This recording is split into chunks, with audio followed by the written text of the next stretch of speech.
तो आज हमारा आरसीसी का 12th लेक्चर है। इसमें हम लोग आरसीसी के न्यूमेरिकल्स पे डिस्कस करेंगे। ठीक है, तो हमारा देखिए सारे लेक्चर हो गए थे। ठीक है, एक प्री स्ट्रेस ऑफ कंक्रीट बचा है, उसे हम लोग अभी पढ़ते हैं। पहले न्यूमेरिकल कर लेते हैं, प्री स्ट्रेस इतना इम्पोर्टेंट नहीं है।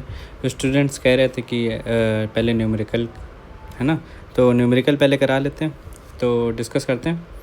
ठीक है, यहीं पे तो पहला क्वेश्चन है पहला। ठीक है, तो पहला क्वेश्चन है कि target mean strength of M20 concrete जो दी है वो 27 न्यूटन पर मिलीमीटर स्क्वायर है। ठीक है, तो वैल्यू ऑफ स्टैंडर्ड डिविएशन हमें फाइंड करना है। तो इसका फार्मूला क्या था? ठीक है, पहले वो देखते हैं। तो टारगेट मीन स्ट्रेंथ का जो फार्मूला था FM = FCK + 1.65 और स्टैंडर्ड डिविएशन। ठीक है, ये फार्मूला था। ये फार्मूला याद रखिएगा, बहुत इंपॉर्टेंट है। ये पहले लेक्चर में मैंने बताया था, पहले या दूसरे लेक्चर में होगा। ठीक है, तो FM = जो टारगेट मीन स्ट्रेंथ है FM = FCK + 1.65 स्टैंडर्ड डिविएशन से। ठीक है, तो सारी वैल्यू रखेंगे। मीन स्ट्रेंथ है 27 और कंप्रेसिव स्ट्रेंथ हम लेंगे 20 + 1.65 और स्टैंडर्ड डिविएशन इसे हमें निकालना है। तो इसे जब सॉल्व करेंगे तो ये हो जाएगा 7/1.65। ठीक है, इसे सॉल्व करेंगे तो ये हो जाएगा 4.24 और ये हमारा आंसर हो जाएगा। ठीक है, फिर अगला करते हैं क्वेश्चन। देखिए मैं लिख के नहीं लाया हूँ क्वेश्चन, मुझे जो आते हैं ये मैंने लिख रखे हैं। ठीक है, इन्हें मैं सॉल्व करके दिखा दूँगा आपको। ये मुझे कुछ क्वेश्चंस याद हैं तो मैं उन्हें करा देता हूँ। तो फिर नेक्स्ट क्वेश्चन कि 300/300 का एक आरसीसी कॉलम है। ठीक है, column is reinforced with 4 bars of 12 mm dia. ठीक है, then dia of lateral ties is 6 mm। Then pitch निकाल लिए, पिच ऑफ lateral ties। ठीक है, तो ये याद रखिए, ये याद करिए। कॉलम वाले सेक्शन में था, सर्कुलर कॉलम में पिच वो एलिप्टिकल वाली वो हम लोग ने प्रोवाइड की थी, जिसमें 5% ऑफ स्ट्रेंथ बढ़ जाती है, याद आया? तो उसमें जो पिच प्रोवाइड करने का तरीका था, ठीक है, उसमें 3 तरीके थे। जो स्पेसिंग थी उसके 3 तरीके थे, क्राइटेरिया थे। एक तो था कि लीस्ट लेटरल डायमेंशन, ठीक है, 16/5 और 300 mm, which ever is minimum. ठीक है, ये लेंगे। तो इस फॉर्मूले के हिसाब से लीस्ट लेटरल डायमेंशन हो गया हमारा 300, 16 × 5, 5 हमारा क्या है, ये 12 mm उठाया। ठीक, और ये हो गया 300, तो ये हो जाएगा हमारा 192।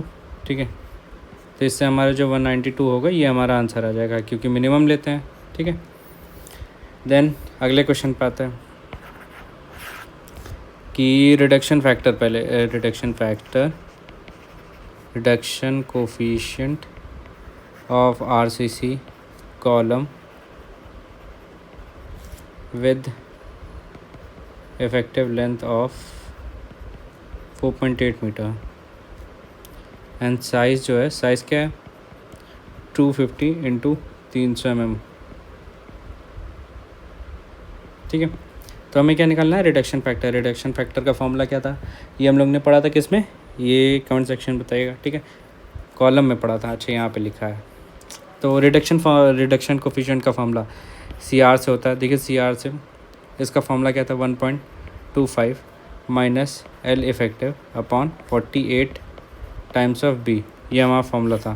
देखिए, अगर फॉर्मूला इंपॉर्टेंट हो, फॉर्मूला आता हो, ठीक है, अगर पेपर में फॉर्मूला अगर आपको आता हो फर्स्ट थिंग, और दूसरी बात, एक बार आपने लगाया हो तो यूज़ करना आता हो। देखिए फार्मूला याद रहना ही इम्पोर्टेंट नहीं है, फार्मूला को कैसे यूज़ करना है उसका ये भी इम्पोर्टेंट है, और कहाँ पे क्या लगाना है। जैसे हमें याद है रिडक्शन कोफिशिएंट, अब रिडक्शन कोफिशिएंट वहाँ अगर बच्चा नहीं लगाया होगा, फॉर्म क्वेश्चंस न्यूमेरिकल्स नहीं लगाया होगा तो कंफ्यूज हो जाएगा रिडक्शन कोफिशिएंट फार्मूला क्या था।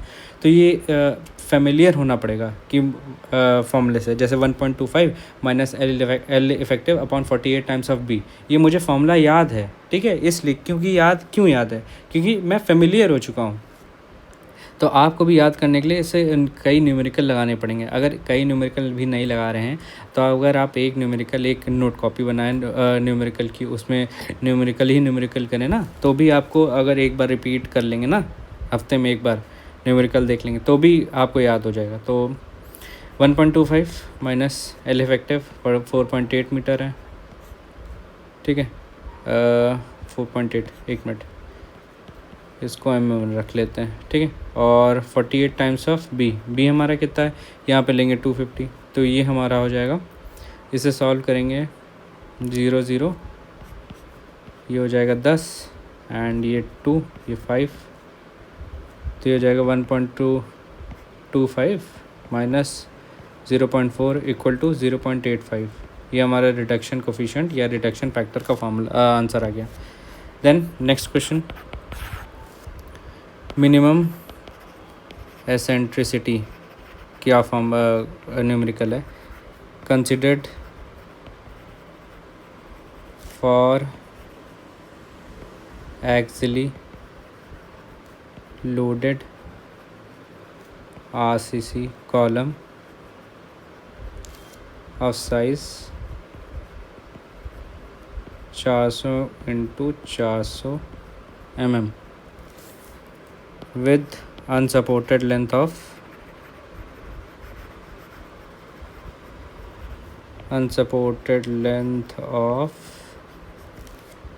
5 मीटर, ठीक है। अब इसमें फॉर्मूला यूज़ करेंगे। देखिए अब जैसे ये है, ये न्यूमेरिकल है, ठीक है। तो कैसे इसमें कौन सा फॉर्मूला यूज़ करेगा, देखिए एसेंट्रिसिटी से रिलेटेड दो फॉर्मूले थे, एक 0.05 into LLD least lateral dimension, एक था अनसपोर्टेड लेंथ अपॉन 500 प्लस है, ठीक है, लेटरल डायमेंशन अपॉन 30 और 20 mm which ever is minimum. देखिए ये दो फॉर्मूले थे। अब जिसने न्यूमेरिकल नहीं लगाएंगे वो यहाँ पे कंफ्यूज हो जाएगा। तो हम लोग यूज़ करते हैं, फॉर्मूला क्या था, unsupported length upon 500 plus L effective upon 30 और 20 mm, इन दोनों का मिनिमम लेंगे हम लोग, ठीक है। तो इसे सॉल्व करते हैं, मिनिमम नहीं, यहाँ पे मैक्स लेते हैं, मैक्स, ठीक है।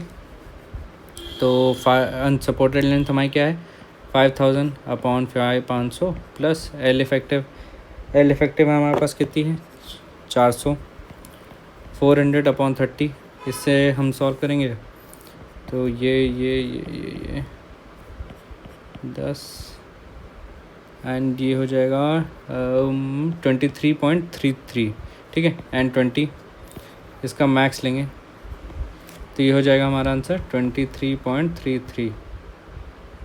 ये हमारी एसेंट्रिसिटी हो जाएगी mm। ये भी सॉल्व हो गया, ठीक है।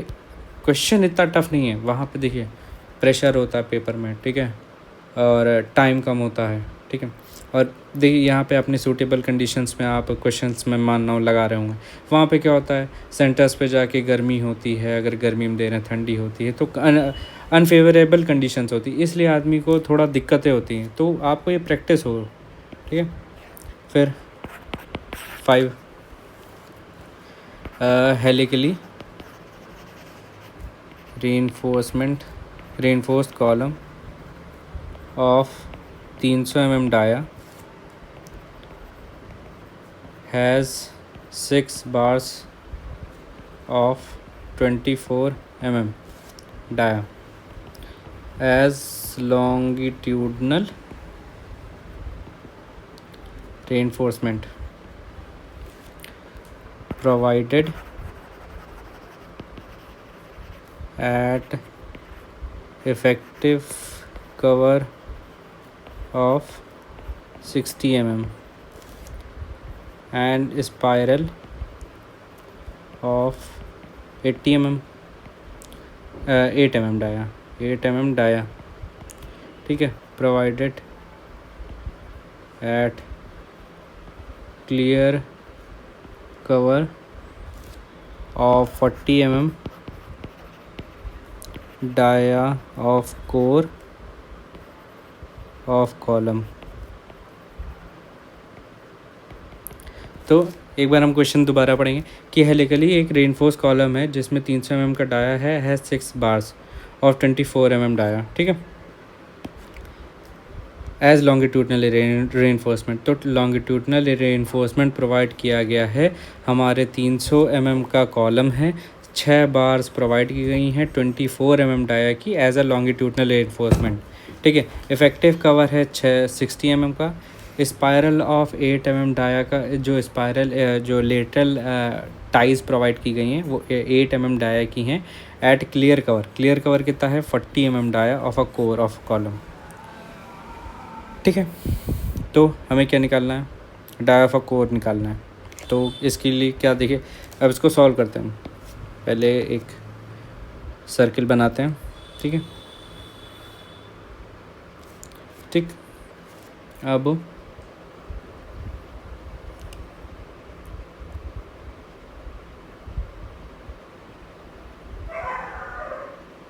ये हमारा कॉलम हो गया, ठीक है, कॉलम, और ये हमारा कोर हो गया, ठीक है। अब हमें कितनी बार्स प्रोवाइड की गई हैं, 1 2 3 4 एंड 5,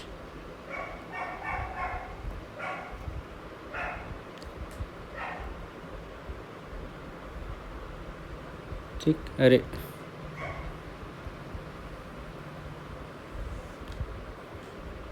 ठीक है, 6 डाया प्रोवाइड किए गए हैं और 24 लिख देता हूँ, 6 mm डाया,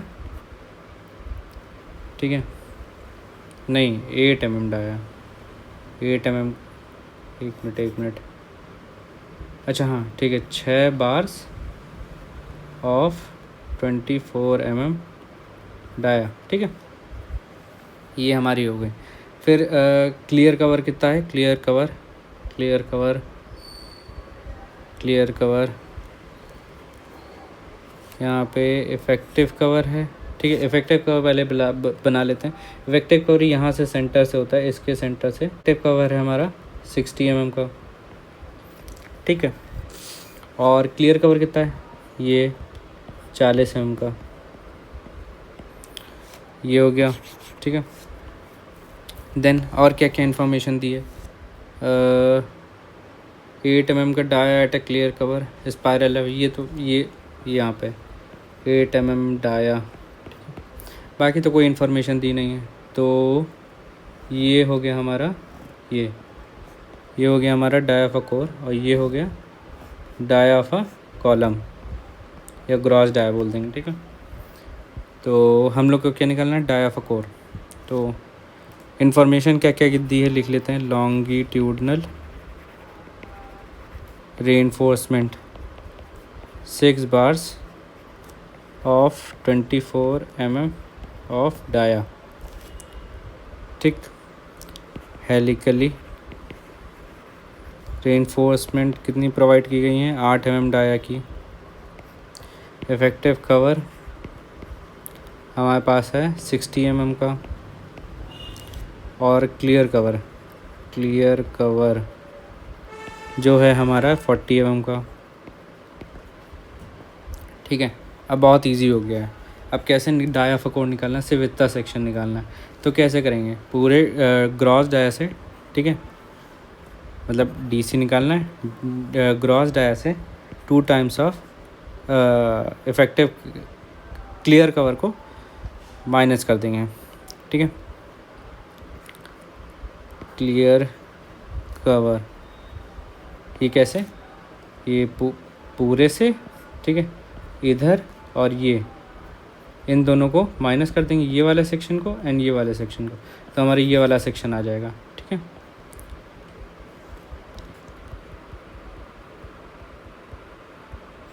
ठीक, तो निकालते हैं। ग्रॉस डाया हमारा कितना है, ग्रॉस डाया ये रखा है 300 mm, ठीक। -2 टाइम्स ऑफ क्लियर कवर है हमारा 40 mm का, तो हो जाएगा 280 एंड ये हो जाएगा 220 mm, ठीक है। ये हमारा आंसर हो गया, ठीक है। ये हमारा 5th क्वेश्चन हो गया। अब अगले क्वेश्चन पे आते हैं। 6th क्वेश्चन क्या है, इफ़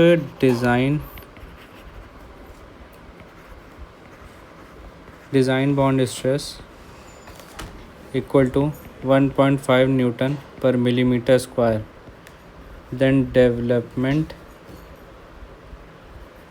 लेंथ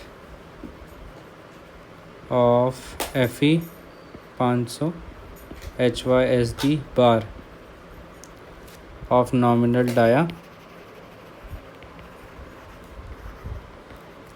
12 mm। तो हमने से यहाँ पे क्या पूछा है, हमसे पूछा है यहाँ पे डेवलपमेंट लेंथ। पहले हम लोग को ये देखिए, पहले पूरे क्वेश्चन से डेटा निकाल लीजिए, फिर उसमें चेक कीजिए क्या निकालना है, फिर क्वेश्चन सॉल्व करना शुरू कीजिए। देखिए अभी तो अगर आप शुरू में हैं तो आपको देखिए इतना आराम से करिए, लेकिन जैसे पेपर में होता है ना, वहाँ पे आपको तेज़ी रखनी पड़ेगी। 30-40 सेकंड लगते हैं, 30-40 सेकंड मिलेंगे पर क्वेश्चन पे, तो आपको वहाँ पे तेज़ी रखनी पड़ेगी, ठीक है। तो हम लोग को डेवलपमेंट निकालना है, डेवलपमेंट लेंथ का फॉर्मूला क्या होता है अकॉर्डिंग टू LSM, ये होता है 0.87 FY5, ठीक है, अपॉन 4 टाउ BD, ये फॉर्मूला होता है। अब इसे लगाएंगे, पूरा यूज़ करेंगे। 0.87 इंटू FE 500 दिया है and dia of a bar 12 mm दिया है, ठीक है। 4 times of shear bond stress 1.5। अब इसे सॉल्व करेंगे, देखिए आपको कैलकुलेशन पे भी काफ़ी वो करना, कमांड पर रखना पड़ेगा। एक चीज़ और है इसमें, ठीक है, आपने देखी नहीं होगी, ध्यान नहीं दिया हुआ, बहुत बढ़िया चीज़ है। क्या है, यहाँ पे यूज़ हुई है FE 500। हमारे पास जो फॉर्मूला है it is for mild steel, समझे, ये माइल्ड स्टील का फॉर्मूला है। यहाँ पे हमें और क्या करना पड़ेगा, HYSD है तो 1.6 से और इंटू करना पड़ेगा, और यहीं पे HYSD विद कंप्रेशन है तो यहाँ पे 2 से इंटू करते हैं, लेकिन हमारे पास सिर्फ HYSD है तो 1.6 इंटू करेंगे। तो ये बहुत इंपॉर्टेंट है, बच्चा जो है यहीं पे वहाँ पे गलतियाँ कर देता है, तो ये याद रखिएगा। HYSD है तो 1.6 है। अब इसे सॉल्व करते हैं, देखिए सब कुछ सॉल्व करेंगे तो इसका आंसर आएगा 543.4 mm। देखिए ये 1.6 से क्यों इंटू किया है, ये आप चैनल पे अपलोडेड जो लेक्चर्स हैं उनमें जाके देख सकते हैं क्यों यूज़ किया है। 1.6 से इंटू करते हैं, और अगर कंप्रेशन में है तो 1.2 से, 1.25 से, अगर दोनों हैं तो 1.2 से इंटू करते हैं। फिर अगला क्वेश्चन देखते हैं क्या है, value of max shear force in rectangular section of beam having depth of 150 mm, 150 mm की डेप्थ है, और जो shear force है वो 50 किलो न्यूटन का आ रहा है। Then calculate width of beam, और यहाँ पे हमारा shear स्ट्रेस दिया है वो है 5 MPa, ठीक है, 5 मेगापास्कल है मैक्सिमम shear स्ट्रेस जो आ सकता है, ठीक है। अब इसे सॉल्व करते हैं, हमें क्या निकालनी है यहाँ पे, विथ। बहुत इजी क्वेश्चन है, कैसे निकलेगा। देखिए आपने सोम में पढ़ा होगा, एक फॉर्मूला है, ठीक है, उसका भी यहीं पे यूज़ कर दिया है। अब देखिए क्या होता है, tau max equal to 1.25 times of tau average, एक फार्मूला होता है। अगर आपने सोम पढ़ा होगा तो ये लेक्चर ये देखा होगा फार्मूला, या फिर इसे ऐसे भी लिख सकते हैं 3/2 ऑफ टाउ एवरेज। ये सेम फार्मूला है दोनों, याद रखिएगा। तो यहाँ से क्या निकलता है, हमारे पास मैक्सिमम shear स्ट्रेस दिया है, ठीक है। अब टाउ मैक्स की वैल्यू रखते हैं हम लोग 5 इंटू 3/2 इंटू टाउ एवरेज निकलता है फोर्स अपॉन एरिया से, ठीक। एंड हमारे पास shear फोर्स कितना दिया गया है, वो दिया है 50 किलो न्यूटन का। 5 equal to 3 into 2 into 50 into 10⁻3। ठीक।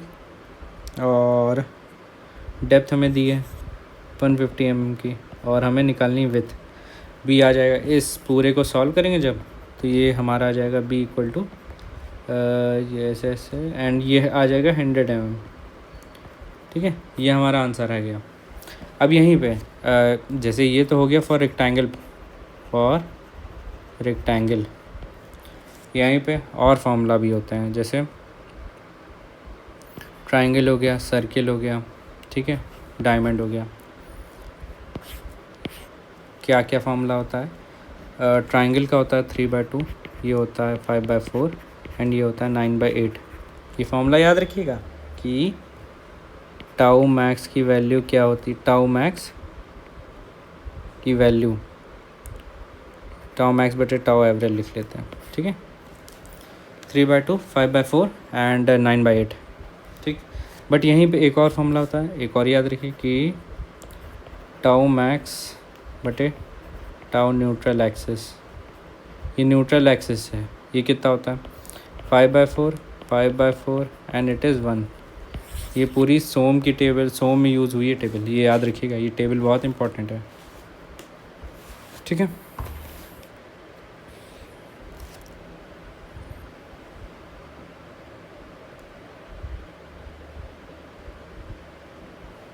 Maximum shear stress formula for triangle with according to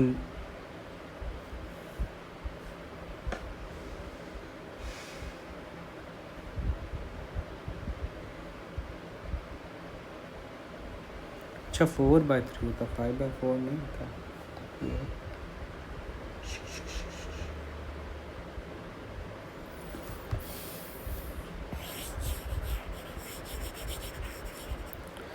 ठीक है, तो मैं आपको एक और टेबल बना के दे देता हूँ। जैसे सोम में ये तो पढ़ी होगी आपने, लेकिन मैं बता देता हूँ। Triangle, circle and diamond. ठीक है, टाउ नहीं, टाउ मैक्स बटे टाउ एवरेज की वैल्यू फॉर अदर सेक्शंस। एक और टेबल होती है, tau max upon tau on the basis of neutral axis. ठीक है, तो ट्रायंगल की जो होती है वो 3/2 होती है, सेम एज रेक्टेंगल। ठीक है, सर्किल की होती है 4/3 एंड डायमंड की होती है 9/8। यहीं पे ये भी 4/3 हो जाती है, ये भी 4/3 हो जाती है, एंड यहाँ पे ये 1 हो जाती है। ये टेबल याद रखिएगा। और रेक्टेंगुलर की, जैसे रेक्टेंगुलर की तो ये यहाँ पे भी 3/2 है एंड यहाँ पे भी 3/2 है। ये टेबल याद रखिएगा, सोम की टेबल है, बहुत इंपॉर्टेंट है। बच्चों को कन्फ्यूजन हो जाता है ट्रायंगल वाले सेक्शन में, क्योंकि 4/3 होती है। 4/3 on the basis of neutral axis में 4/3 होती है, और यहीं पे on the basis of average shear stress पे उसमें 3/2 होती है। तो याद रखिएगा। ठीक है, देन अगला क्वेश्चन करते हैं। अगले क्वेश्चन पे आते हैं। ये कौन सा था हमारा? ये थे 7 क्वेश्चन हो गए। 8th question, modular ratio of concrete of grade M30 when effect of creep is not considered। ठीक है, तो ये क्वेश्चन बहुत इंपॉर्टेंट। देखिए, मॉड्यूलर रेशियो के लिए दो फॉर्मूले थे। एक सीधे सीधे था ES upon EC, elasticity of steel upon elasticity of concrete, ES upon EC। फिर एक फॉर्मूला था 380 अपॉन 3 सिग्मा C। ठीक है, अब किसमें जो क्रीप है कंसिडर नहीं की जाती है, ये फॉर्मूला याद रखना इंपॉर्टेंट है। मैंने बताया ना, जिसने जो फेमिलियर होगा या फिर जो न्यूमेरिकल लगाया होगा वही कर पाएगा। तो इसको कैसे करें? अब देखिए, इसमें सबसे ज़्यादा इंपॉर्टेंट है that effect of creep is not considered. अब इसके लिए जो फॉर्मूला होता है मॉड्यूलर रेशियो का, वो होता है ES अपॉन EC। तो ES जो कैसे होता है, ES कैसे निकलेगा? ये निकलेगा, इसको निकालने की ज़रूरत नहीं, ये होता है 2 × 10⁵ और बट इलास्टिसिटी ऑफ कंक्रीट का जो फॉर्मूला है ये होता है 5000 √FCK। ठीक है, या तो इसे सीधे डायरेक्ट याद कर लीजिए मॉडुलर रेशियो के लिए formula 2 into 10⁻5 upon 5000 root F C के। तो इसे जब सॉल्व करेंगे तो ये हो जाएगा 2 इंटू 10⁻5, ठीक है, 5000 रूट एफ सी के 30, तो ये हो जाएगा 200, क्योंकि ये ऐसे ऐसे होगा, हो जाएगा 5√30, ठीक। अब इसे सॉल्व करेंगे, ये हो जाएगा 540 अपॉन √3, इसको सॉल्व करेंगे तो 7.30 आएगा, ठीक। ये हमारा आंसर हो जाएगा। Then 9th question, 9th question, stresses developed in concrete and steel reinforced concrete beam is 25 centimetre और विथ जो है, अच्छा ये विथ है 25 सेंटीमीटर विथ एंड 70 सेंटीमीटर की इफेक्टिव डेप्थ है, ठीक है। आर 62.5 किलोग्राम पर सेंटीमीटर स्क्वायर एंड 250 किलोग्राम पर सेंटीमीटर स्क्वायर, और जो मॉडुलर रेशियो है वो 15 है। तो हमें क्या निकालना है, डेप्थ ऑफ न्यूट्रल एक्सिस। देखिए ये पॉइंट तो याद रखिएगा कि depth of neutral axis modular ratio पर डिपेंड करती है, तो याद ही होगा, ठीक है। फिर इसके लिए एक फार्मूला था जो आपको सेकंड लेक्चर में शायद मैंने बताया था, फर्स्ट या सेकंड लेक्चर में। तो उसके लिए जो फार्मूला था वो क्या था, एक फार्मूला था XU equal to KD equal to M sigma CBC into D upon M sigma CBC into नहीं प्लस सिग्मा ST। ये फार्मूला याद होगा आपको, it is use for modular ratio. फिर एक देखिए M sigma C into D upon M sigma C plus sigma ST, तो इसको यूज़ करेंगे 15। और सिग्मा CBC कैसे आएगा, सिग्मा CBC हमें यहाँ पे दिया है ये, ठीक है, क्या दिया है, स्ट्रेसेस है, stress in concrete and then steel. Concrete में 62.5 है, स्टील में 250, तो ये हो गया 62.5 इंटू D, डेप्थ हमारी D निकालना है, ठीक। देन M नहीं, अच्छा इफेक्टिव डेप्थ तो दी है ना, हमें तो डेप्थ ऑफ न्यूट्रल एक्सिस निकालनी है। डेप्थ है जो हमारी वो 70 है, ठीक है। M है हमारा यहाँ पे 15 इंटू 62.5 प्लस 250। देन जब इसे सॉल्व करेंगे, कैलकुलेटर पर रुकिए मैं सॉल्व कर देता हूँ। इसका आंसर है 52.26 mm, ये हमारा आंसर हो जाएगा, ठीक है। देखिए फार्मूला आना और उसे यूज़ करना दोनों इम्पॉर्टेंट है। अब ये फार्मूला जनरली बच्चों को याद नहीं रहता, ठीक है, काफ़ी न्यूमेरिकल आ जाते हैं इस पर। जनरली JK SSB में बहुत बार रिपीटेड क्वेश्चन आया है इससे, तो इस फार्मूले को याद रखना बहुत इंपॉर्टेंट है। जनरली बच्चे जैसे देख लेते हैं वो वाले फार्मूला लगा देते हैं जो KD का होता नहीं है, कौन सा होता है, XU का K इंटू D, हाँ, बस उनको वही वाला फार्मूला याद होता है, जिसमें भी 0.48 0.46 और 0. वो वाला फार्मूला 0.53, ये वाला फार्मूला याद होता है। ये वाला फार्मूला लोगों को आता है नहीं, WSM में यूज़ होता है, तो ये फार्मूला याद रखिएगा, M sigma C into D upon M sigma C plus sigma ST। ये डेप्थ ऑफ न्यूट्रल एक्सिस निकालने के लिए फार्मूला है। देन अगला क्वेश्चन देखते हैं, ये लास्ट क्वेश्चन होगा, ठीक है। फिर अगला आगे जो क्वेश्चन है वो बाद में देखेंगे क्या है, ठीक है। क्या है कि एक सिंगली रेनफोर्स्ड कंक्रीट बीम है 25 इंटू 70 सेंटीमीटर, ये जो है ये इफेक्टिव डेप्थ है, provided with 18.75 centimetre square steel, और जो मॉडुलर रेशियो है वो 15 है। तो डेप्थ ऑफ न्यूट्रल एक्सिस निकालना है, तो जिसे सॉल्व करते हैं। अब इसको सॉल्व कैसे करें? ये WSM से सॉल्व होगा पहली बात। तो WSM में फॉर्मूला था हमारे पास, ठीक है, जिसे कैसे यूज़ करेंगे बहुत अच्छे से मैं समझाता हूँ। देखिए, ये हमारी बीम है, ठीक है, ये हमारी हो गई न्यूट्रल एक्सिस, ठीक, ये हमारी हो गई स्टील, ठीक। अब इसके सेंटर से ये हमारा हो गया स्ट्रेन कर्व, ठीक।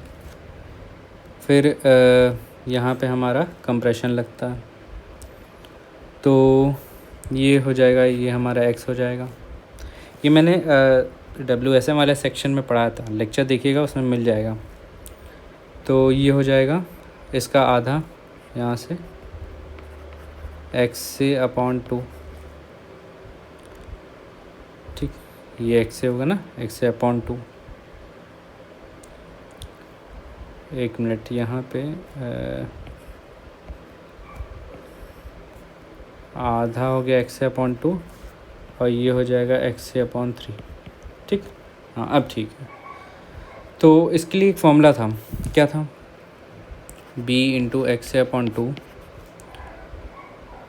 Equal to MAST D - XA। ये फॉर्मूला याद रखिएगा, बहुत इंपॉर्टेंट है। ये depth of neutral axis in WSM निकालने के लिए है। क्या फॉर्मूला है? B XA/2 equal to MAST bracket में D - XA। D - XA क्या है? पूरा इफेक्टिव डेप्थ,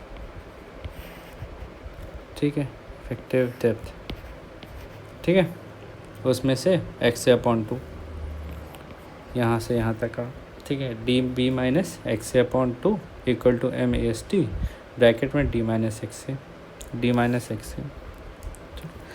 अब इस फॉर्मूले को यूज़ करते हैं। हमारे पास विड्थ ऑफ अ बीम है 25 mm में कन्वर्ट करेंगे तो 250 mm। XA कितना दिया गया है? XA आधा हो जाएगा, डेप्थ का आधा हो जाएगा, तो ये हो जाएगा, एक मिनट, इफेक्टिव डेप्थ दी गई है। XA हमारा न्यूट्रल एक्सिस का फॉर्मूला था, न्यूट्रल एक्सिस, ये XA रखे हैं, XA/2